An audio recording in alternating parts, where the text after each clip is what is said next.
Oke, pas. Hai, kembali lagi bersama Rara. Hari ini aku mau ngobrolin seputar OSI. Kalian pernah dengar gak sih sebelumnya? Atau mungkin jangan-jangan kalian merasa asing sama kata tersebut. Oke, jadi gini guys. Masalah utama dalam komunikasi antar komputer dari vendor yang berbeda-beda adalah karena mereka menggunakan protokol dan format data yang berbeda-beda. And for your information, untuk mengatasi ini, International Organization for Standardization atau yang disebut dengan ISO membuat suatu arsitektur komunikasi yang dikenal sebagai Open System Interconnection. Inilah yang disebut dengan OSI. OSI merupakan model yang mendefinisikan standar untuk menghubungkan komputer-komputer dari vendor-vendor yang berbeda. Model OSI tersebut terbagi atas 7 layer. Dan layer kedua juga memiliki beberapa sublayer dibagi oleh Institute of Electronical and Electronic Engineers.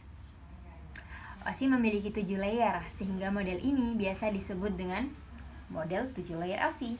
Masing-masing layer dalam sistem ini memiliki macam-macam fungsi yang berbeda-beda antara layer satu dengan layer yang lainnya.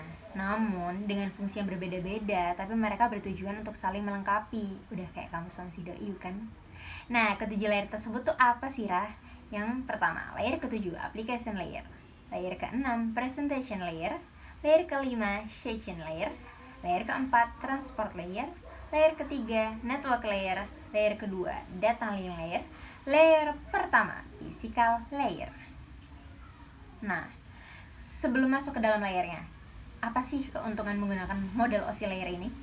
Nah, yang pertama, membantu user dalam memahami gambaran besar dari sebuah jaringan. Yang kedua, membantu user memahami bagaimana fungsi elemen hardware dan software bekerja bersama-sama.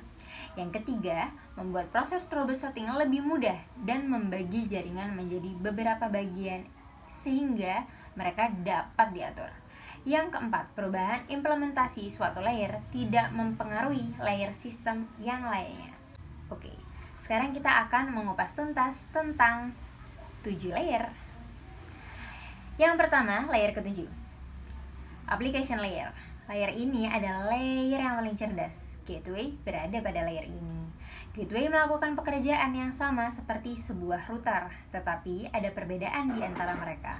Layer application adalah penghubung utama antara aplikasi yang berjalan pada satu komputer dan research network yang membutuhkan akses padanya. Layer application adalah layer di mana user akan beroperasi menggunakan protokol seperti FTP, Telnet, SMTP, HTTP, POP3 yang berada pada layer application. Layer keenam, layer presentation. Layer presentation berfungsi untuk mengatur tentang sintak dan simatik dari data yang dikirim. Layer kelima, layer session. Layer session berfungsi untuk mengizinkan user-user menggunakan mesin yang berbeda untuk membuat dialog di antara mereka. Beberapa protokol pada layer ini yakni NetBIOS, NetBEU, NetBIOS Extend User Interface, ADSP, Apple Talk Data Stream Protocol, PAP, dan beberapa lainnya. Layer keempat, transportation layer, berfungsi untuk memecahkan data menjadi unit-unit yang lebih kecil dan meneruskan ke network layer. Layer transport adalah pusat dari mode OSI. Layer ini menyediakan transport yang reliable dan transparan antara kedua titik akhir.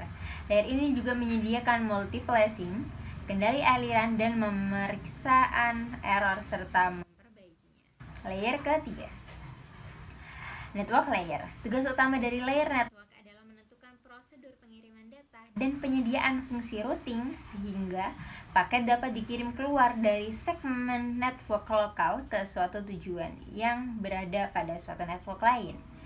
Layer kedua, data link layer, sebagai penghubung antara media network dan layer protokol yang lebih high level.